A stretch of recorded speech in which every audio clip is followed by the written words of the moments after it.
हम आज टॉपिक ले रहे हैं spectrum. Next topic after Bohr model is spectrum. Spectrum का मतलब क्या होता है? जब किसी भी सोर्स से एनर्जी रेडिएशन रिलीज होती है, उन रेडिएशंस को स्टडी करना, दैट इज स्पेक्ट्रम। हम बचपन से खेलते आए हैं प्रिज्म से, स्केल से, ग्लास स्लैब से, और जब भी लाइट के अंदर उसे रखते हैं तो मल्टीपल कलर दिखाई दे जाते हैं। हमें लाइट वाइट दिखाई दे रही है पर इसमें कॉन्स्टिट्यूएंट कलर्स हैं, तो उन कलर्स को एक सीक्वेंस में लगाना, that is called spectrum. Spectrum में हम एनर्जी के इंक्रीजिंग ऑर्डर या एनर्जी के डिक्रीजिंग ऑर्डर में डिफरेंट रेडिएशन जो मिल रही हैं उनको अरेंज कर रहे हैं। लिखिए, it is the arrangement of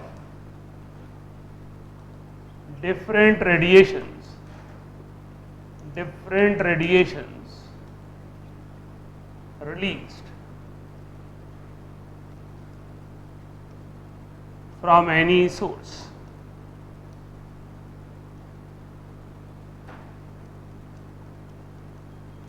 It is divided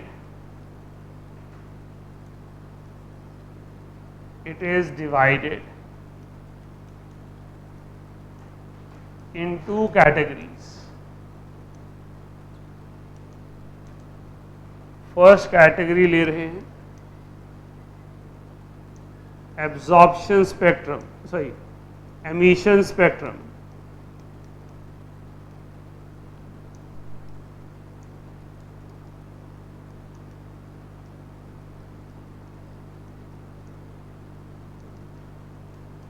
It is the arrangement of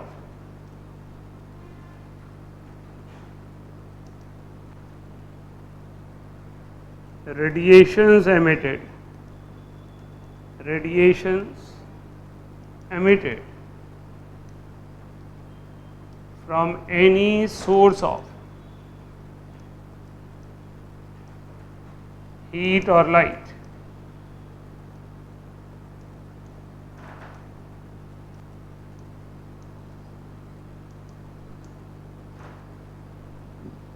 in descending, in decreasing or increasing order of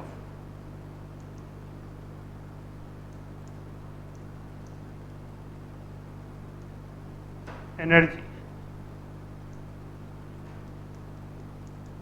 It is further divided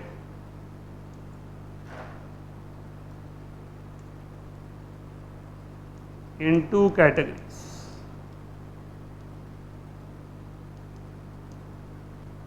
हमने कहा कहीं से कैसी भी रेडिएशंस मिल रही हैं, उन रेडिएशंस को स्टडी करने का तरीका बेसिकली स्पेक्ट्रम है।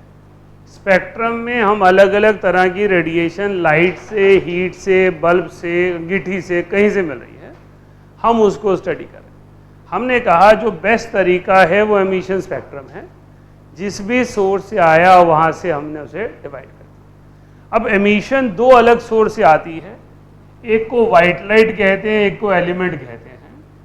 एक कॉन्टिन्यूअस स्पेक्ट्रा है, दूसरा डिसकॉन्टिन्यूअस स्पेक्ट्रा है। तो एमिशन स्पेक्ट्रा की दो कैटेगरीज हैं, कॉन्टिन्यूअस और डिसकॉन्टिन्यूअस। ठीक है, continuous spectra, it is the spectrum of white light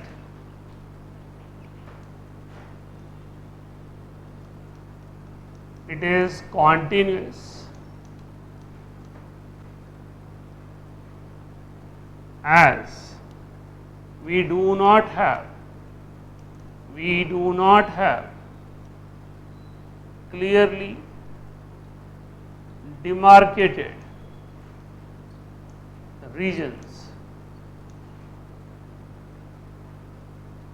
of various types of radiations.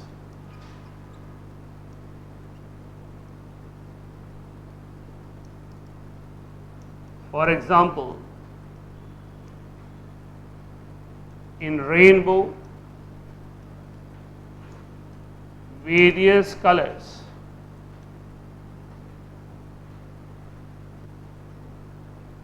are blended with each other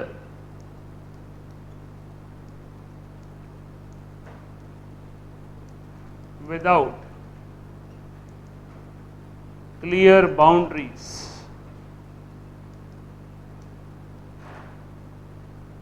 बेटा सबसे पहले जो कलर है कोई भी बच्चा सुनता है वो रेनबो होता है। रेनबो को लेके क्यूरियस है, हर नर्सरी राइम में, पोएम्स में, सब में रेनबो। रेनबो का जो एंड होता है violet, indigo, blue, green, yellow, orange है, जहां पे ऑरेंज एंड हो रहा है और रेड स्टार्ट हो रहा है उसके बीच में ब्लेंडेड स्ट्रक्चर है, मर्ज्ड कलर्स हैं। We don't have well demarcated orange and well demarcated red. एक छोटा सा बच्चा जब क्यूरियोसिटी में यही चीज अपने घर की लाइट में, क्लासरूम की लाइट में देखता है, वो प्रिज्म से, स्केल से, प्लास्टिक के स्केल से ढूंढने की कोशिश करता है कि क्या इस वाइट लाइट में सारे कलर हैं। उसे सारे कलर नहीं मिलते, वेल डिफाइंड बैंड्स मिलते हैं। यही फर्क है कॉन्टिन्यूस और डिसकॉन्टिन्यूस स्पेक्ट्रा। सो कॉन्टिन्यूस स्पेक्ट्रा में सभी कलर ब्लेंडेड है। ये स्पेक्ट्रा सिर्फ वाइट लाइट का स्पेक्ट्रा, नेचुरल लाइट का स्पेक्ट्रा है। रेस्ट जितने हम स्पेक्ट्रम स्टडी करते हैं वो एलिमेंट्स के स्पेक्ट्रा है। राइट, चलो आगे। सेकंड है discontinuous spectra. Discontinuous spectra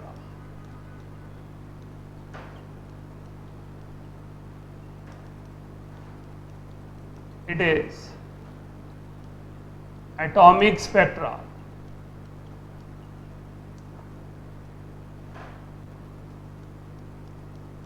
It is obtained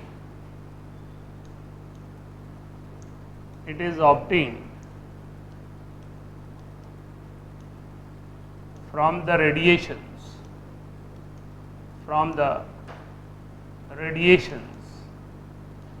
obtained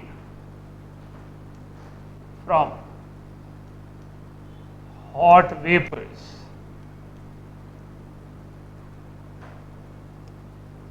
of any substance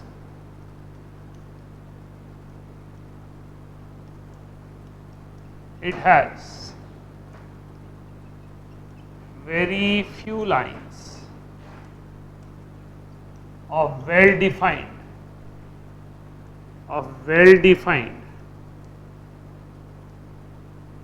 energies corresponding to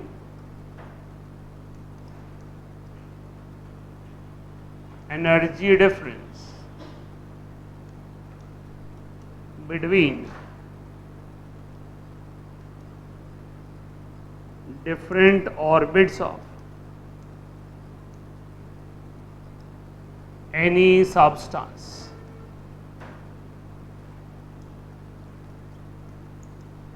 As every element has its own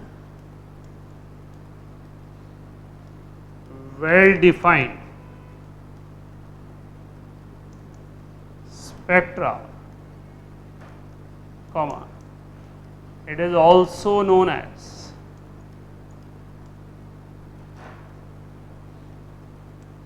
fingerprints of an element.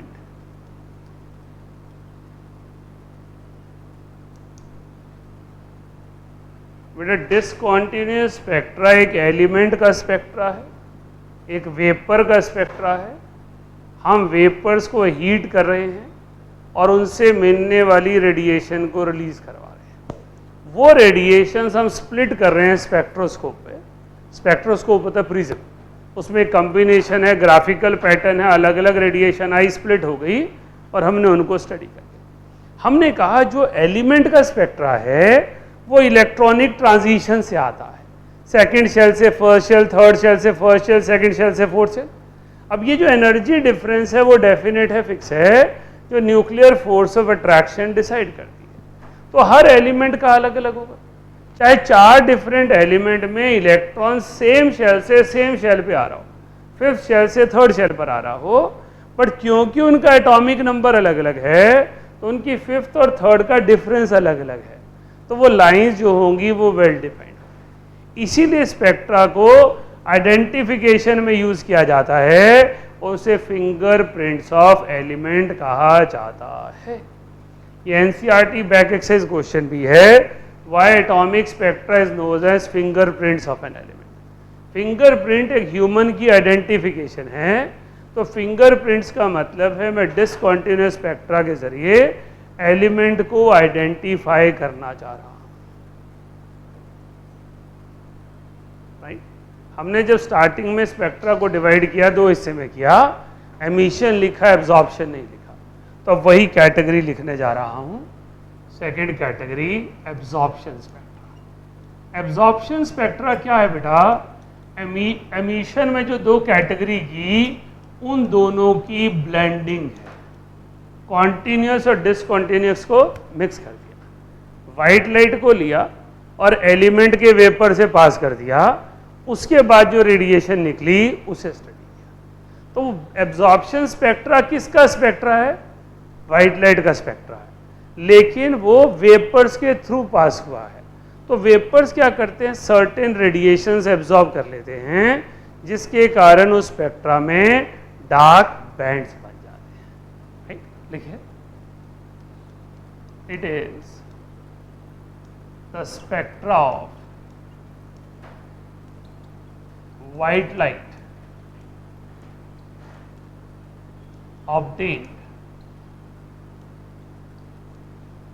after passing radiations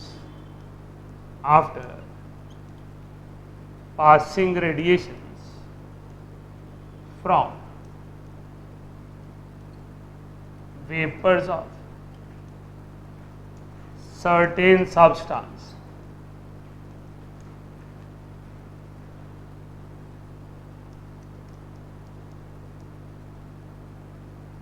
it has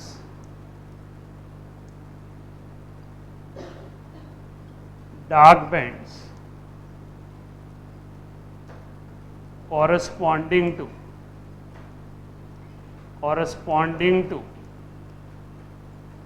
radiations absorbed by the vapors,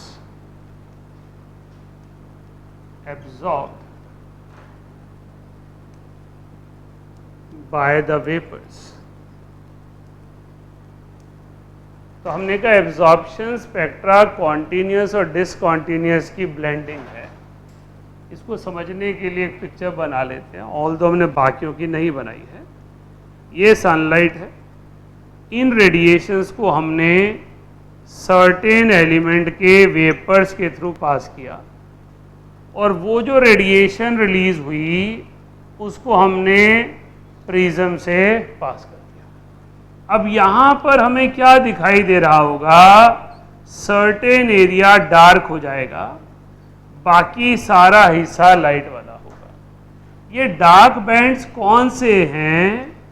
जहां पर radiations absorb हो गई हैं। Suppose यहां पर electronic transition में 515 nanometre absorb होना है, तो 550 नैनोमीटर खाली हो जाएगा, डार्क दिखाई देगा, तो बाकी सब कॉन्टिन्यूअस दिखाई दे रहा होगा, सर्टेन डार्क पैचेस दिखाई दे रहे हैं। राइट, तो basically absorption spectra white light का ही स्पेक्ट्रा है। अब यहां पर टीचर की मर्जी है, वो कैसे पूछना चाहे वो पूछ सकता है, वाइट लाइट के दो स्पेक्ट्रा बताओ, एमिशन और एब्जॉर्प्शन। तो एमिशन स्पेक्ट्रा में वाइट लाइट को डायरेक्टली स्टडी कर रहे हैं, एब्जॉर्प्शन में वाइट लाइट को वेपर्स के थ्रू स्टडी कर रहे हैं। This is the fundamental difference. What is the difference between the emission and absorption spectra of white light? तो वाइट लाइट का जो एमिशन स्पेक्ट्रा उसमें सारे कलर ब्लेंडेड है, कोई क्लियरली डिमार्केटेड बॉर्डर्स नहीं है, मुझे सारी रेडिएशंस कॉन्टिन्यूअसली मिल गई। लेकिन जब मैंने उसी का एब्जॉर्प्शन स्पेक्ट्रा स्टडी किया तो सर्टेन वेवलेंथ वेपर ने एब्जॉर्ब कर ली, जो वेवलेंथ उसने एब्जॉर्ब की उसके कॉरेस्पॉन्डिंग डार्क बैंड्स क्रिएट हो गए। एटॉमिक स्पेक्ट्रा के लिए यूज किया जा सकता है, पर वो अलग तरीके से आएगा। If same element will be used for emission and absorption, then what relation will be observed? तो जिस पर्टिकुलर वेवलेंथ की रेडिएशन डिसकंटिन्यूअस स्पेक्ट्रा में देखने को मिली थी उसी वेवलेंथ के डार्क बैंड्स बन जाएंगे, क्योंकि वो रेडिएशन उसका एनर्जी डिफरेंस है. If the energy difference between fourth and third orbit correspond to 515 nanometer, तो एमिशन स्पेक्ट्रा में ये 515 नैनोमीटर एक लाइन बन जाएगा, एक स्पेक्ट्रल कलर बन जाएगा, वो हमें दिखाई दे रहा होगा. वही नैनोमीटर यहाँ डार्क बैंड हो जाएगा क्योंकि वो व्हाइट लाइट का एनर्जी एब्जॉर्ब हो गया. Right. So these are the two different types of questions which are dependent upon what teacher want to ask.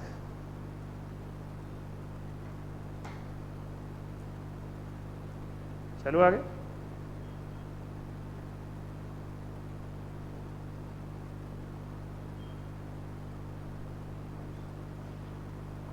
Next is hydrogen spectrum. Why hydrogen spectrum is important? Before coming to class 11, even every student think कि last electron जहां पर है उतनी ही atom में shell है. अगर hydrogen में एक ही इलेक्ट्रॉन है तो एक ही शेल है. अगर लिथियम में 3 इलेक्ट्रॉन है, 2-1 कॉन्फ़िगरेशन है तो 2 ही शेल है. लेकिन जब हमने हाइड्रोजन को एक ट्यूब में लिया और उसे हीट किया तो उससे निकलने वाली रेडिएशन ने साइंटिफिक वर्ल्ड को सरप्राइज कर दिया, क्योंकि इतनी सारी रेडिएशंस मल्टीपल कलर की आई. So we were thoughtful, we were thinking about why it happens. हो अगर हाइड्रोजन सिंगल इलेक्ट्रॉन है तो एक ही इलेक्ट्रॉन है, एक ही शेल है, तो जहां भी जाएगा वो पहली शेल पर ही वापस आएगा. तो उसके पास एक ही जंप होनी चाहिए, एक ही वेवलेंथ होनी चाहिए, बट उसने मल्टीपल वेवलेंथ रिलीज की. तो उन वेवलेंथ की वजह से हमारे लिए हाइड्रोजन स्पेक्ट्रम इंपॉर्टेंट हो गया. Observation of hydrogen spectrum Bohr से पहले हो चुकी थी, लेकिन बोहर से पहले उस ऑब्जर्वेशन की क्लियर एक्सप्लेनेशन नहीं थी. ऐसा क्यों हो रहा है? इसलिए हाइड्रोजन स्पेक्ट्रम को बोहर की सबसे बड़ी सक्सेस माना जाता है. देखिए, hydrogen is single electron species in a sample of hydrogen. There are millions of atoms.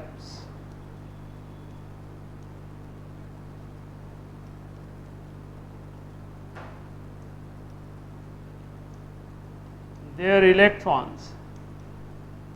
electrons show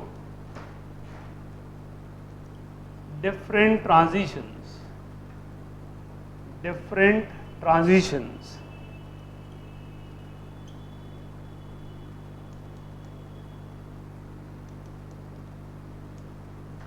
when energy is given to them, even by providing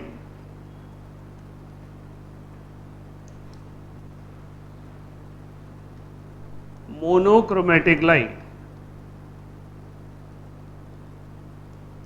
These electrons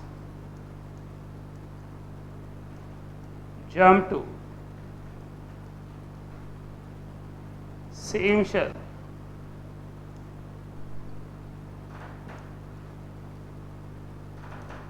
but radiations emitted out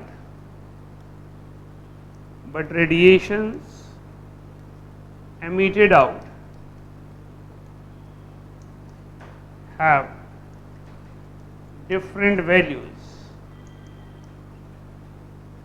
as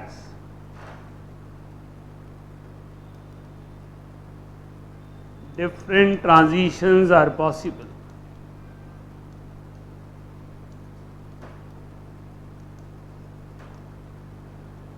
हमने कहा जब hydrogen के एक sample को हमने heat किया, उसके पास बहुत सारे एटम्स, बहुत सारे इलेक्ट्रॉन्स हैं.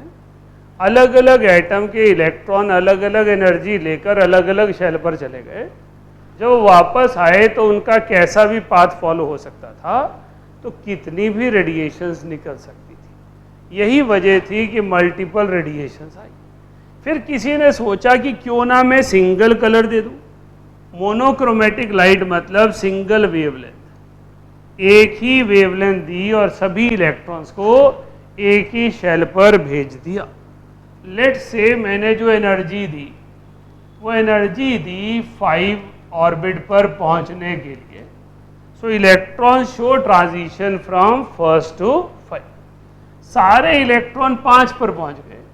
अब एक इलेक्ट्रॉन 5 से 4 पर आया, 4 से 3 पर आया, 3 से 2 पर आया, 2 से 1 पर आया। This is the electron number 1। Second electron 5 से 3 पर आया, 3 से 1 पर आ गया इलेक्ट्रॉन नंबर 2। 5 से 4 पर गया, 4 से 1 पर गया इलेक्ट्रॉन नंबर 3। ऐसे वैरायटी ऑफ कॉम्बिनेशंस पॉसिबल हैं। सो अलग अलग इलेक्ट्रॉन अलग अलग ट्रांजिशन शो कर रहा है। हायर स्टेट फिक्स है, ग्राउंड स्टेट फिक्स है, सभी ने 5th से 1st पर वापस आना है, लेकिन उनकी मर्जी है वो कैसे आएंगे। इसलिए सिंगल कलर रेडिएशन देने के बाद भी उनकी बैकवर्ड जर्नी फिक्स नहीं है। लेकिन हम जब इतनी सारी वेरिएशन पर काम करते हैं तो हमारे लिए डिफाइन करना, स्टडी करना मुश्किल हो जाता है, क्योंकि मल्टीपल पैटर्न्स आर देयर। तो हाइड्रोजन स्पेक्ट्रम को स्टडी करने के लिए हमने ग्राउंड लेवल फिक्स कर लिया। हमने अलग अलग रेडिएशन स्टडी की और कहा इलेक्ट्रॉन कहीं से कहीं पर जाए हम उसको ऐसे नाम से पुकारेंगे। इसका मतलब क्या था? हमने कहा N2 will be any higher orbit and N1 will be ground level for series। हमने अलग अलग सीरीज ली और हर सीरीज का ग्राउंड लेवल फिक्स कर दिया। फॉर एग्जाम्पल फर्स्ट सीरीज है हमारे पास लाइमन सीरीज। लाइमन सीरीज में N2 की वैल्यू 2, 3, 4 टू इन्फिनिटी कुछ भी हो सकती है, लेकिन N1 की वैल्यू फिक्स है, that is always 1। तो इलेक्ट्रॉन कहीं भी हायर से सीधा 1 पर आएगा तो सभी फोटोन को लाइमन सीरीज कहा जाएगा। इसी तरह सेकंड सीरीज है मेरे पास बाल्मर सीरीज। बाल्मर सीरीज में हमने N1 को फिक्स कर दिया 2, N2 की वैल्यू 3, 4, 5 कुछ भी हो सकती है। तो हर सीरीज में N1 फिक्स है और N2 वेरिएबल है। हर सीरीज का अपना N1 है, N2 उससे हायर कुछ भी हो सकता है। तो साथ साथ नोट करें, मैं पांचों सीरीज के नाम लिख रहा हूं। Lyman, Balmer, Paschen, Brackett and Pfund. Competition level पर हम 6 सीरीज पढ़ते हैं, स्कूल लेवल पर हम 5 सीरीज पढ़ते हैं। यहाँ N1 3 है, यहाँ N1 4 है, यहाँ N1 5 है। N2 हमेशा एक हायर से शुरू करना है, लास्ट में इन्फिनिटी तक कुछ भी हो सकता है। So how we can predict कहाँ से आएगा? किसी भी हायर से ले लीजिए। आपके पास लाइमन यूवी रीजन की रेडिएशन है, बाल्मर विजिबल रीजन की रेडिएशन है, और ये तीनों IR रीजन के। पीफंड, PFUND,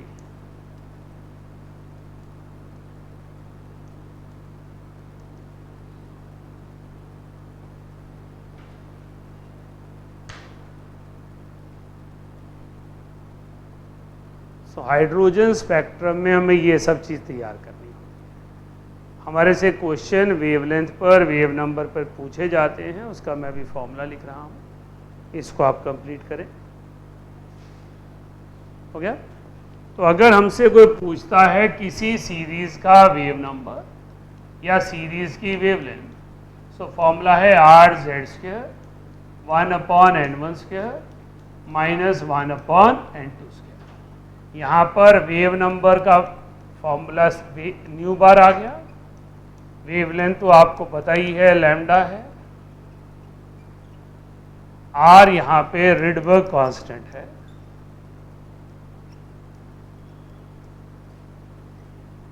जिसकी वैल्यू 109677 और 78 लिखी जाती है। I prefer 109678 centimetre inverse for all objectives. 1.1 × 10⁵ centimetre inverse. Centimetre inverse से मीटर इनवर्स में कन्वर्ट करते बच्चे गलती कर देते हैं, इसलिए मैंने मीटर इनवर्स की कन्वर्जन आपको लिख कर दी।